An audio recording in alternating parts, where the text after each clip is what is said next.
Assalamualaikum warahmatullahi wabarakatuh.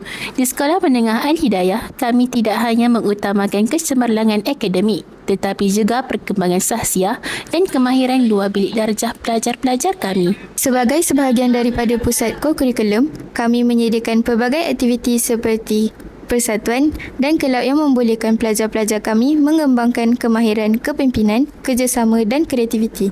Kami memerlukan sokongan anda melalui program infak. Infak anda akan membantu kami menyediakan kemudahan yang lebih baik dan peralatan yang lebih moden untuk melakukan aktiviti kokurikulum.